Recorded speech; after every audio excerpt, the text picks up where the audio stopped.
Hello जी, नमस्कार। स्वागत है बच्चों आप सभी का विश्वास ई लर्निंग प्लेटफॉर्म पर। हम बात कर रहे हैं जो हमारी एमसीक्यू सीरीज है उस पर। हमारे जो भी ऑब्जेक्टिव क्वेश्चन है हमारी पर्सन बैंक के तहत उसके अंदर हम बात कर रहे हैं। एक वीडियो पर हम बात कर चुके हैं। आज अपन दूसरे वीडियो के अंदर जो हमारा सेक्शन फर्स्ट है उसके क्वेश्चनों की बात हम आगे करने वाले हैं। तो सबसे पहला क्वेश्चन आपको स्क्रीन पे देखिए। क्वेश्चन पहला, एस्केरिस हैज, बीच में स्पेस है, सेल्स इन एक्सक्रीटरी सिस्टम, यानी एस्केरिस के उत्सर्जन तंत्र में कोशिकाएं होती है। इसका एक्सक्रीटरी सिस्टम होता है जो एस्केरिस का, वो एक कोशिका से बना होता है। उस कोशिका का नाम बताना है क्या है। इसका ऑप्शन आपका ए के अंदर है ग्रीन ग्लैंड, बी के अंदर है फ्लेम सेल, सी के अंदर है नेफ्रॉन और डी के अंदर है रेनेट सेल। देखना है इसमें से, तो इसका ऑप्शन होगा डी आपका रेनेट सेल, रेनेट कोशिका।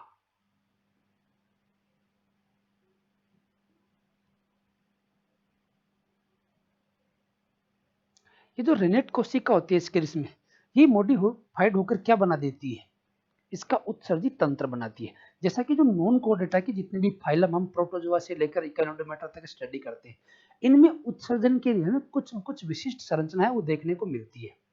प्रोटोजोआ, पोरीफेरा और सिलेंड्रेटा, तीनों के जो सदस्य होते हैं उनमें उत्सर्जन के लिए कोई विशिष्ट संरचना नहीं होती है। उनमें ओनली फॉर जो सामान्य बॉडी सरफेस है, शारीरिक सत्ता, उसी के द्वारा क्या हो जाता है, एक्सक्रीशन की प्रक्रिया हो जाती है। इसके बाद में जो प्लेटीहेल्मिन्थेस आता है, प्लेटीहेल्मिन्थेस के सदस्यों में एक्सक्रीशन के लिए क्या मिलती है, फ्लेम सेल मिलती है, ज्वाला कोशिकाएं जिनको बोलते हैं। इसके आगे वाला फाइलम है जो एस्केलमंथेस है, जिसकी अपन बात कर रहे हैं, इसके अंदर क्या मिलती है, रेनेट सेल मिलती है। इसके आगे कौन आता है, एनेलिडा आता है। एनेलिडा के अंदर एक्सप्रेशन किसके थ्रू होता है, वो नेफ्रिडिया के थ्रू होता है।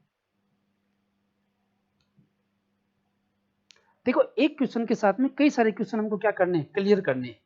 अब एक का उत्सर्जित तंत्र कहा गया, सारे फाइलम उनका देख लीजिए, हो सकता है किसी दूसरे फाइलम के बारे में पूछ रहे। तो एनेलिडा के अंदर नेफ्रिडिया मिलेगा।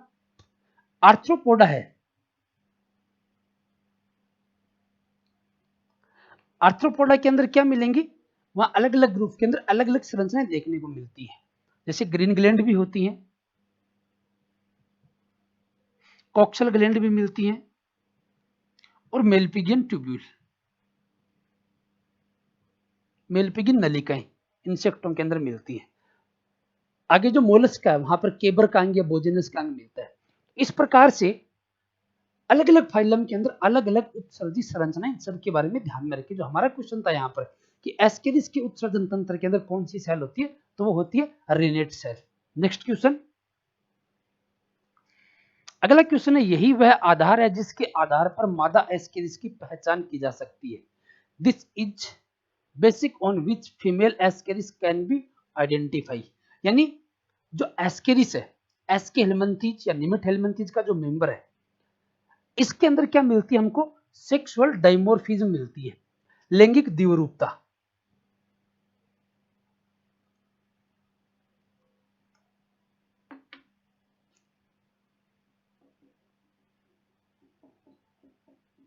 एस्केरिस के अंदर क्या मिलती है, सेक्सुअल डाइमोर्फिज्म।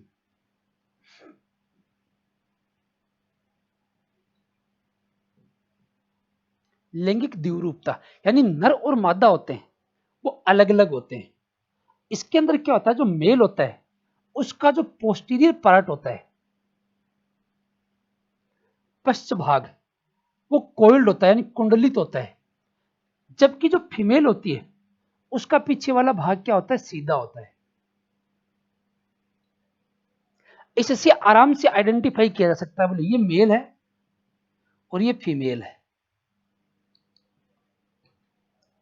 चेक करिए ऑप्शन के अंदर कौन कौन सा ऑप्शन है। ऑप्शन ए, पीछे के सिरे पर दो कंटक पाए जाते हैं, क्या इसके आधार पर मादा एस्केरिस की पहचान होती है। या फिर पोस्ट एनल और प्री एनल पेपिला की उपस्थिति, पोस्ट एनल और प्री एनल, एनस से पहले और एनस के बाद में। सीधा पिछला सिरा और सामान्य क्लोएकल अपर्चर, अवस्करीय छिद्र, हिंदी में आप इसको लिख सकते हो सामान्य क्लोक्यल अपर्चर को अवस्कर छिद्र। इनमें से क्या, तो ऑप्शन हो जाएगा सी, सीधा पिछला सिरा, स्ट्रेट पोस्टीरियर एंड, कि मादा के अंदर होता है वो पोस्टीरियर एंड होता है, वो सीधा होता है। इसका ऑप्शन हो जाएगा आपका सी। नेक्स्ट क्वेश्चन पे चलते हैं। अगला क्वेश्चन है शरीर, पहले खालिस्तान है हिंदी वाले में देखिए, का शरीर क्रॉस सेक्शन में गोलाकार होता है, इसलिए इनका नाम राउंड वॉर्म है। वे स्वतंत्र रूप से रहने वाले जलीय, स्थलीय, पौधों या जानवरों में परजीवी हो सकते हैं। The body of the is circular in cross section, hence the name round warm. They may be free living, aquatic and terrestrial और पैरासाइटिक इन प्लांट और एनिमल। यानी ये बताना कि किसके बारे में बात करना चाह रही है यहाँ पर, कि उनकी बॉडी का जब क्रॉस सेक्शन काटेंगे तो वो कैसे दिखाई देंगे, बिल्कुल राउंड दिखाई देंगे, गोलाकार दिखाई देंगे। कहाँ कहाँ मिल सकते हैं, स्वतंत्र रूप से रहने वाले हो सकते हैं, जलीय हो सकते हैं, स्थलीय हो सकते हैं, पौधों पर या जंतुओं पर क्या हो सकते हैं, पैरासाइट के रूप में रह सकते हैं, पैरासाइटिक होते हैं। ऐसा कौन सा जीव है, प्लेटीहेल्मिंथीज या जिनको पृथुकर्मी या चपटेकर्मी बोला जाता है वो है, या फिर टिनोफोर्स है वो है, या मोलस्का के सदस्य या एस्केलमंथीज के सदस्य हैं।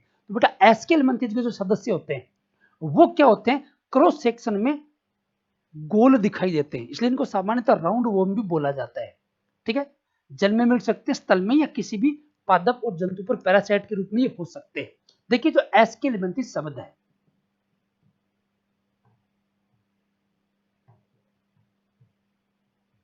एस्केलमंथीज, एस्केल जो शब्द है इसका मतलब ही क्या होता है, राउंड, और हेलमंथीज का मतलब क्या होता है, warm.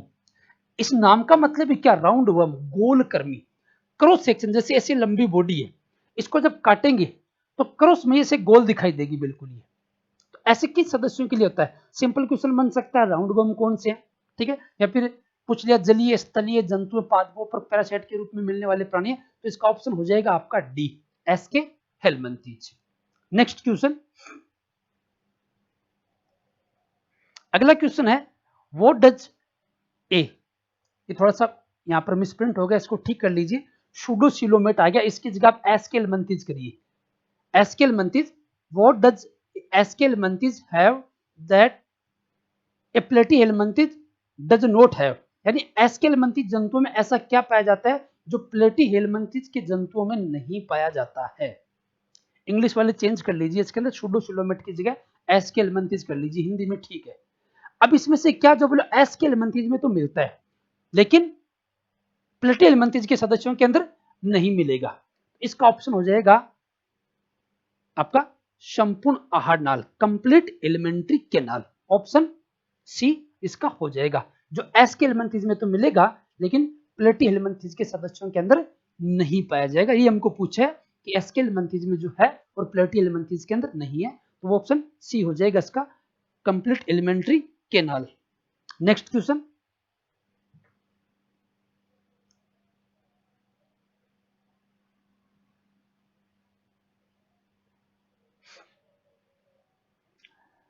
The common name for nematode is, अभी हमने बात की थी कि निमेटोड है या एस्केलमंथीज सदस्य, उन्हीं को बोला जाता है निमेटोड्स।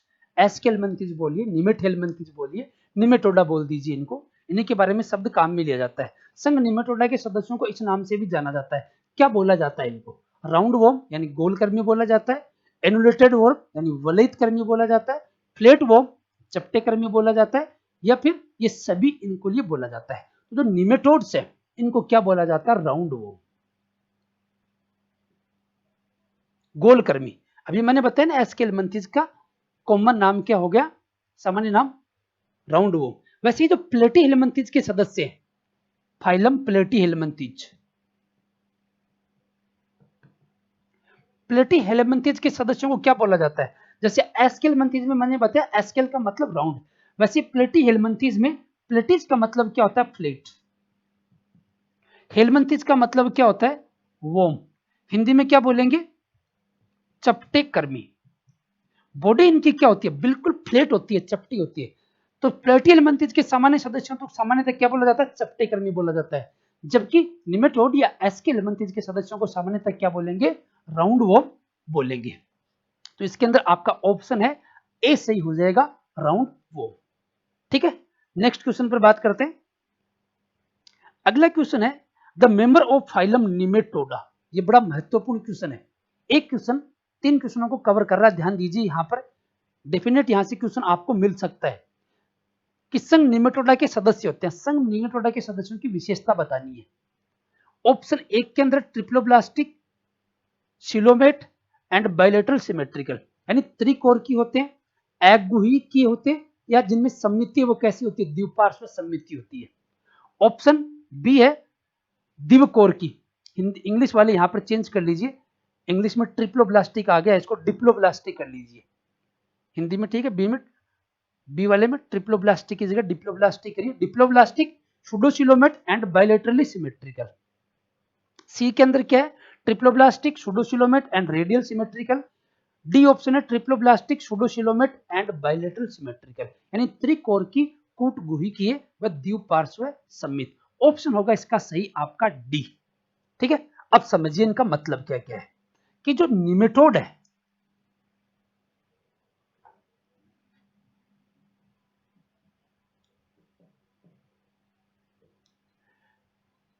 इनकी विशेषताओं के बारे में पूछा है। ट्रिप्लोब्लास्टिक है, ये त्रिस्तरीय।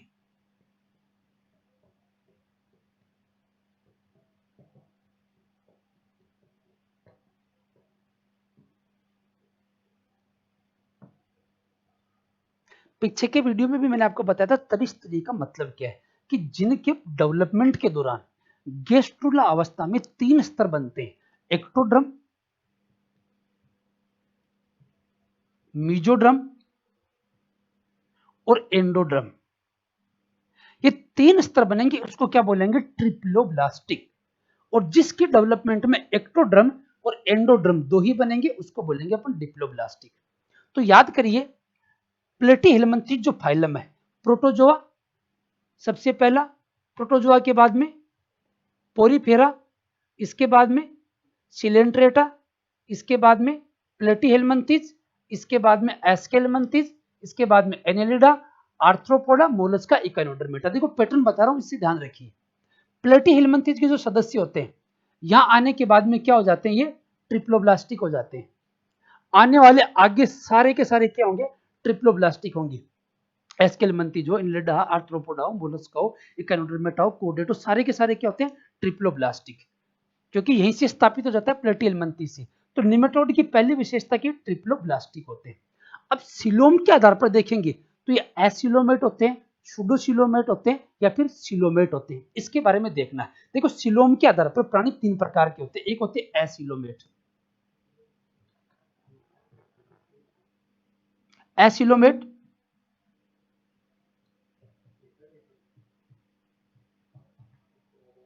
सुडोसिलोमेट, इधर लिख देता हूं मैं,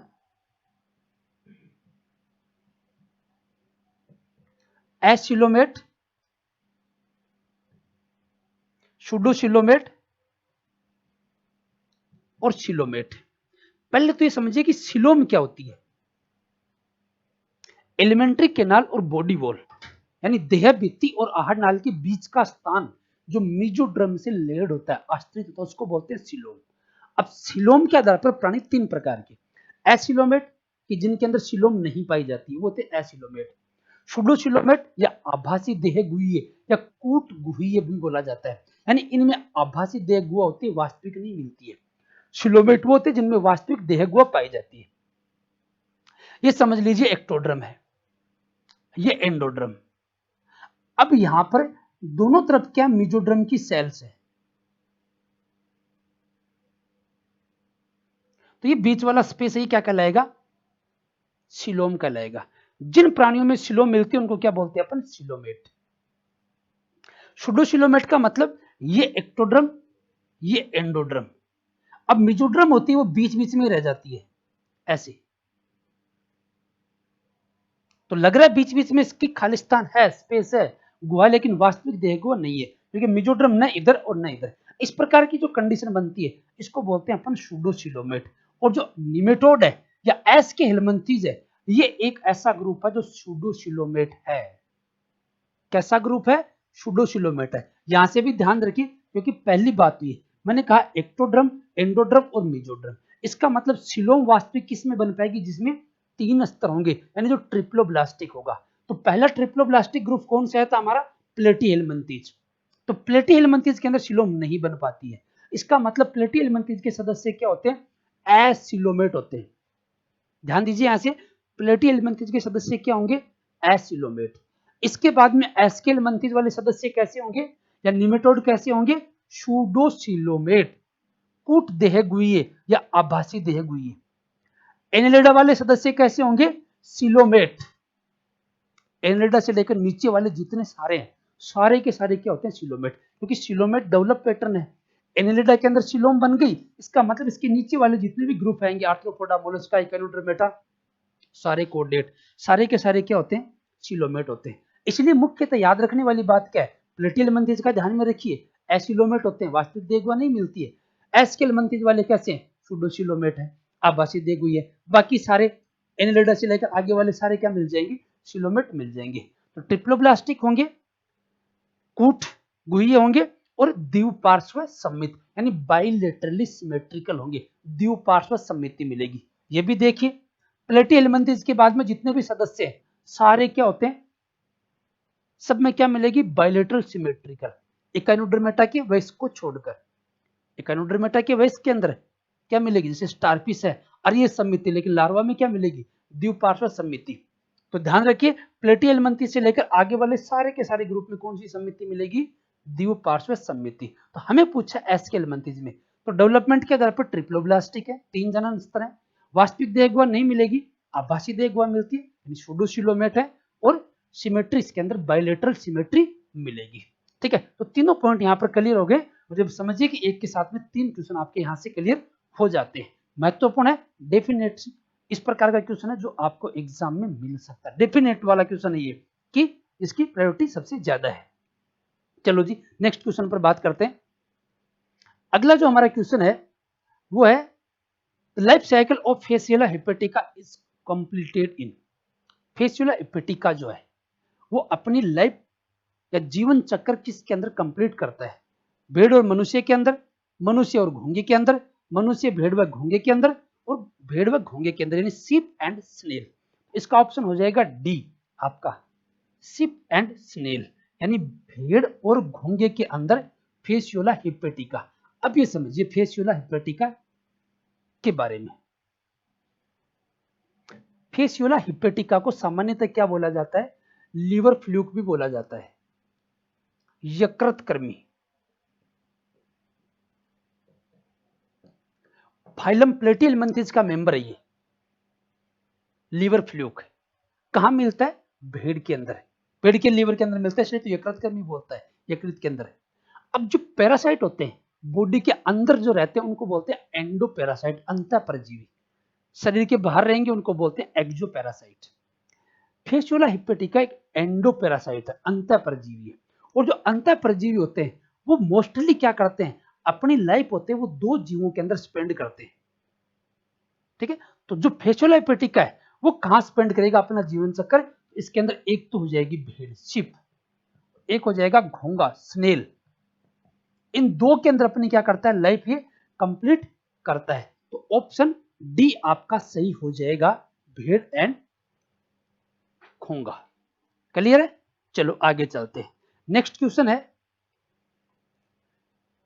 the class of flatworm has no alimentary canal. इस वर्ग के चपटे कर्मियों में आंत्र का पूर्ण अभाव होता है। अब चपटे कर्मियों की बात आ गई, इसका मतलब चपटे कर्मी किस फाइलम में? प्लेटीहेलमिंथेस में। तो प्लेटीहेलमिंथेस की वो कौन सी क्लास है जिसके सदस्यों के अंदर एलिमेंट्री कैनाल यानी आहार नाल या आंत्र का पूर्ण अभाव होगा? एलिमेंट्री कैनाल मिलेगी नहीं। ऑप्शन है ट्रेबिलेरिया, ट्रिमेटोडा, सेस्टोडा, बी एंड सी दोनों। इसमें ऑप्शन हो जाएगा आपका सी, सेस्टोडा। सेस्टोडा के जो मेंबर है उसके अंदर आंत्र नहीं मिलेगी। अब देखो इसके साथ में एक तो ये हो गया कि किस, क्योंकि महत्वपूर्ण बाकी के सदस्यों के अंदर है, तो कौन सी क्लास उसमें नहीं है? सेस्टोडा के अंदर नहीं है। सेस्टोडा के अंदर एलिमेंट्री कैनाल नहीं है। अब इसके साथ में क्लास साथ में वो भी तैयार हो जाती है। बोले प्लेटी एलिमेंट्रीज की क्लास कौन कौन सी है? ट्रिबिलेरिया, ट्रिमेटोडा, सेस्टोडा, ये क्या होगा इसकी क्लास के? तो साथ में ये नहीं कि एक जो क्वेश्चन उसी को, बाकी की चीजों पर भी फोकस करिए, ध्यान दीजिए इन पर भी। जैसे ये बाकी की सारी क्या प्लेटी एलिमेंट्रीज की क्लास है, जिसमें सेस्टोडा के अंदर एलिमेंट्री कैनाल नहीं मिलेगी। ठीक है, अगला क्वेश्चन,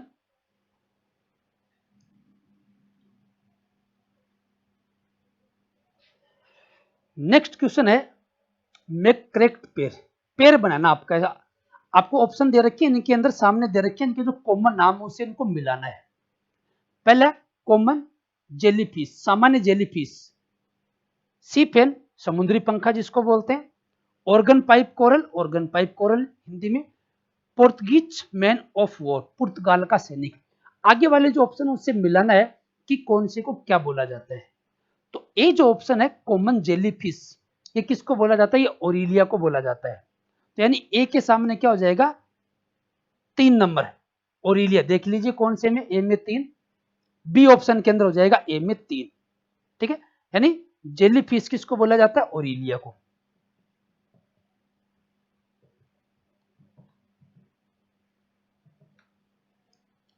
दूसरा है सी फेन, समुद्री पंखा, किसको बोला जाएगा? गोरगोनिया को। सी फेन यानी समुद्री पंखा।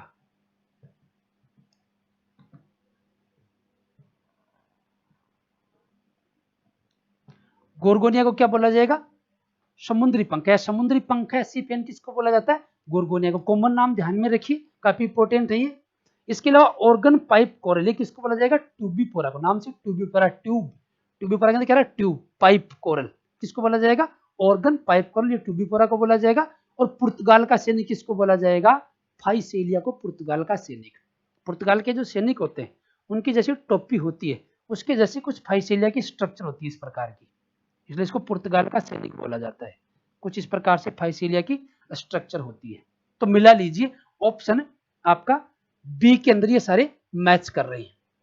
ठीक है, चलो नेक्स्ट क्वेश्चन पर बात करते हैं।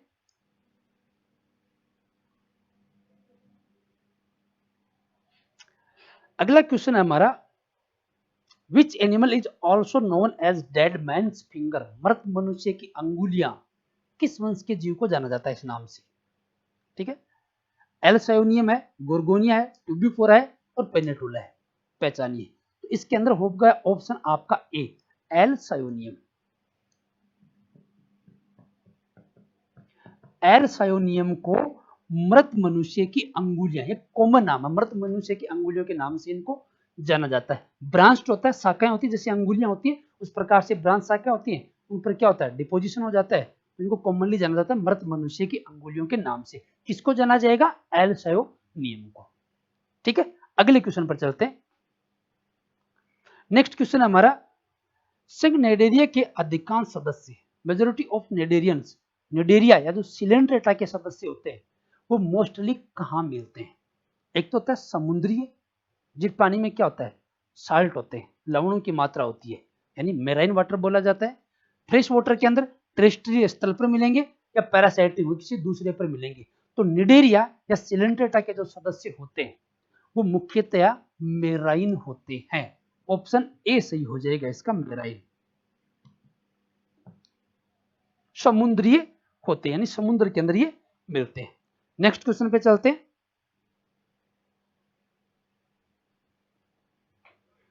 अगला क्वेश्चन हमारा, asexual reproduction take place in paramecium. Paramecium है, उसके अंदर अलैंगिक प्रजनन किस तरीके से होता है? अनुप्रस्थ द्विविभाजन के द्वारा, या फिर सरल द्विविभाजन के द्वारा, जेम्यूल्स के द्वारा, या फिर लॉन्गिट्यूडिनल द्विव। एक तो था अनुप्रस्थ, ऐसे विभाजन होगा उसको बोलेंगे अनुप्रस्थ, ऐसे होगा उसको बोलेंगे लॉन्गिट्यूडिनल। तो पैरामीशियम में किस तरीके से अलैंगिक प्रजनन है? पैरामीशियम है वो किसका सदस्य है? फाइलम प्रोटोजोआ का सदस्य है। और फाइलम प्रोटोजोआ के सदस्यों में मुख्यतः क्या मिलता है? एसेक्सुअल रिप्रोडक्शन, अलैंगिक प्रजनन। हालांकि संयुग्मन के द्वारा पैरामीशियम होता है वो लैंगिक जनन भी करता है। यहाँ अलैंगिक जनन की बात कर रहे हैं, किस विधि से होगा, तो इसका ऑप्शन हो जाएगा आपका ए सही, अनुप्रस्थ दिव्य विभाजन के द्वारा। ठीक है, तो इसमें लगा लीजिए ऑप्शन ए, अनुप्रस्थ दिव्य विभाजन के द्वारा, by transverse division. Next question,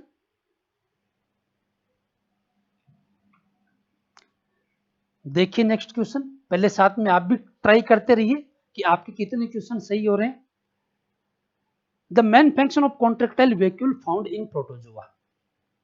protozoa में पाई जाने वाली संकुचनशील रिक्तिका का मुख्य कार्य क्या है? जेनेटिक्स का इसका काम होता है, या इसका काम लोकोमोशन का होता है कि चलने में सहायक होती है, या फिर ये उत्सर्जन का काम करती है, या फिर जल संतुलन यानी कि प्रासरण नियमन का कार्य करती है, वाटर बैलेंस या ऑस्मो रेगुलेशन या ऑस्मो कंट्रोल, ऑस्मोसिस कंट्रोल।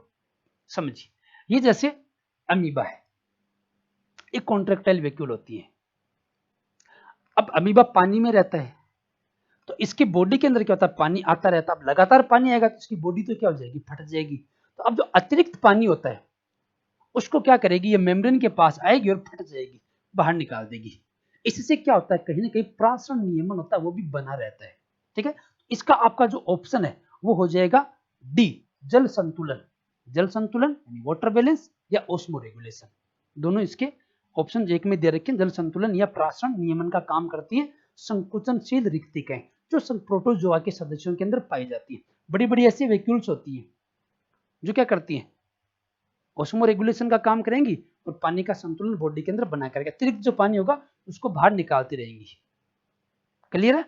चलो अगले क्वेश्चन पर चलते हैं। नेक्स्ट क्वेश्चन आपके सामने है, which class of animals are paramecium and nyctotherus. Paramecium तथा निक्टोथीरस कौन सी क्लास के प्राणी हैं? फाइलम प्रोटोजोआ, जिसमें एक सेल वाले प्राणी आते हैं सारे के सारे यूनिसेलुलर,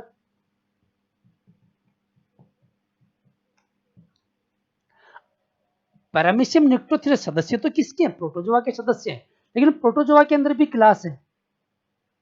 तो ये किस क्लास के सदस्य हैं दोनों, पैरामीशियम और निक्टोथीरस। ठीक है, तो पैरामीशियम इस प्रकार से पैरामीशियम की बॉडी है और बॉडी पर क्या ऐसे सीलिया पाए जाते हैं। तो जिनकी बॉडी पर सीलिया है उनको किस क्लास में रखा गया, सीलिएटा में। जिसकी बॉडी पर सीलिया है उसको किस में रखा गया, सीलिएटा के अंदर रखा गया। तो ये दोनों किसके सदस्य हैं, एक सीलिएटा के सदस्य हैं। तो इसके अंदर आपका हो जाएगा option b, ciliata. Class ciliata के सदस्य हैं पैरामीशियम और निक्टोथीरस। आगे चलते हैं, नेक्स्ट क्वेश्चन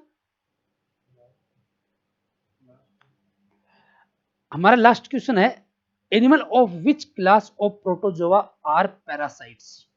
प्रोटोजोआ के किस वर्ग के जंतु परजीवी होते हैं? सार्कोडिना के, मैस्टिगोफोरा के, स्पोरोजोआ के और ओपेलाइना की। प्रोटोजोआ की कौन सी जो क्लास है जिसके सदस्य परजीवी होते हैं, पैरासाइट। परजीवी का मतलब समझ रहे हैं, जो दूसरे की बॉडी पर रहकर न्यूट्रिशन प्राप्त करता है, पोषण प्राप्त करता है, उसको बोलते हैं परजीवी, पैरासाइट। कौन सी क्लास के जो सदस्य हैं वो अंतःपर, जैसे पैरामीशियम है, यूग्लिन है, ये क्या होते हैं, फ्री लिविंग होते हैं, स्वतंत्र प्लावी होते हैं, स्वतंत्र तैरते रहते हैं। लेकिन क्लास स्पोरोजोआ के जो सदस्य होते हैं,